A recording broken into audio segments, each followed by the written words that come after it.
Bom dia a todos aí, segunda-feira maravilhosa, dia 18 de janeiro.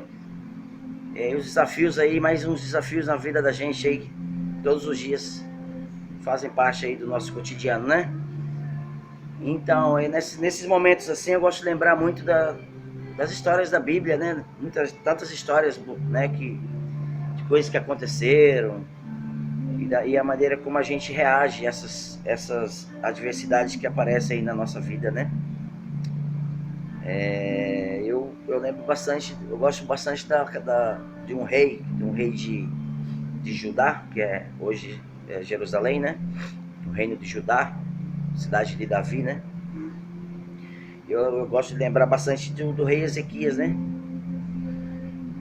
Ezequias, segundo o livro de Reis, fala que ele foi um homem temente a Deus, né? Fazia a vontade de Deus, que agradou a Deus no conduzir do seu reinado ali com o seu povo. E ele pegou uma época difícil, né? Porque estava crescendo um grande império na região, que eram os assírios, né?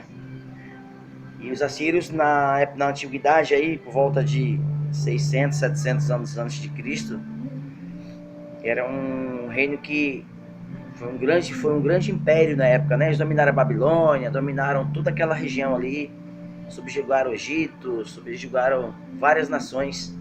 Inclusive foram os assírios que destruíram o reino de Israel, né? A capital em Samaria. Se não me engano, acho que Oséias foi o último rei de Israel, o reino do norte, né? E o reino de Judá ficava em Jerusalém. E Ezequias era rei lá nessa época. E o Império Assírio já não tinha quase nada mais para conquistar. Restou o reino de Judá, que era um dos poucos reinos que eles não tinham dominado ainda. Subjugaram toda Israel, levaram o povo cativo, né, para a Síria, Babilônia, espalharam eles para todos os lugares lá. E Ezequias se deparou com essa situação, eles cercaram, fizeram o cerco de Jerusalém, né? A gente sabe da história que ele desafiou o Deus vivo, né? Que ele disse, olha, os deuses daqueles povos lá todos, que eles também acreditavam, não puderam fazer nada por eles. Esse Deus de vocês aí também não vai conseguir fazer nada. Eu vou destruir, vou dominar e vocês vão ser subjugados a meu império, né? E Ezequias ali com muita fé, na época era do profeta Isaías, né?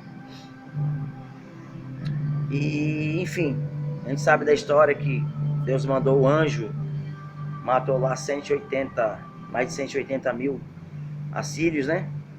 Pois a peste que chegou sobre eles, e Senaqueribe, que era o grande rei desse império da Síria, recebeu uma notícia lá no país dele e ele teve que ir lá resolver e foi assassinado pelos filhos dele, né? A gente sabe dessa história aí. Mas é interessante que Ezequias, ele se humilhou muito ao Senhor e recorreu realmente a única, vamos dizer assim, a única chance que ele tinha para buscar as forças para enfrentar aquela situação, porque ele não tinha mais o que ele fazer, né? Mas aí ele superou essa situação aí, mediante aquilo que o profeta Isaías falou para ele, né? Que ele ia superar isso daí.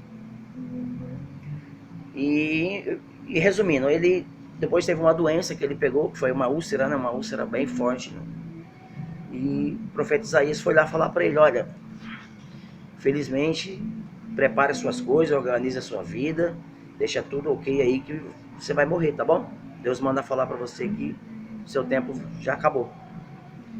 E ele entrou em desespero, a gente sabe, né? Ele se virou para a parede e o Isaías foi embora. Deu uma notícia para ele e foi embora. E nisso ele imediatamente recorreu a Deus e falou, olha, Senhor, me perdoe, eu sempre fui teu. Você lembrou a Deus, né? As coisas que a seriedade, o compromisso que ele tinha, a postura que ele tinha para com o povo, para com Deus. Realmente foi um dos grandes reis de Judá, né? E interessante que na mesma hora Deus falou para Isaías, olha, volta lá, conversa com ele que eu vou dar mais 15 anos. 15 anos, porque Deus é dono de tudo, né? Do tempo, da cura, enfim, de todas as coisas que a gente sabe que Deus é capaz de fazer e muito mais que a gente nem imagina, né? até onde vai esse poder, até onde vai essa... Não tem um tempo, não tem um tamanho pra gente mensurar isso daí. E na mesma hora Isaías foi lá e falou: olha, Deus ouviu sua oração, sua humilhação perante Deus, seu comprometimento perante Deus, lembrou das coisas que você fez, do compromisso que você fez, e Ele vai te dar mais 15 anos de vida, tá bom?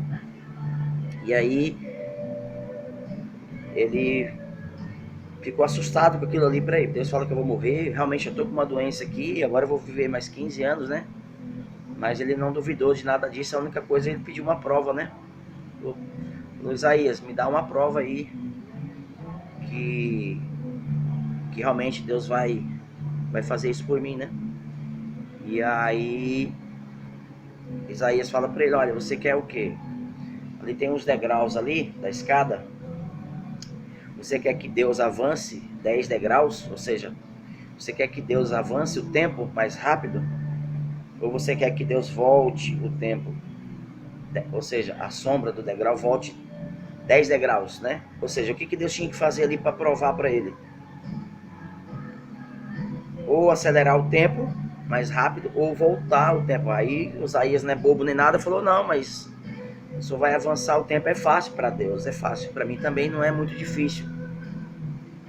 Eu quero que ele volte o tempo. Ou seja, ele faça a terra, porque para isso a terra tem que voltar, né? É um processo. A terra tem que voltar, porque o sol fica no mesmo lugar, né? A terra que faz o giro em torno do sol, né? Que a gente sabe, né? Faz a translação. E na mesma hora ele foi lá na escadaria do palácio e a sombra voltou. Ele foi até o templo. Enfim, são os momentos difíceis, né, que aparece para todos nós, né? As dificuldades, a pandemia, pode trabalhar, o shopping está fechado.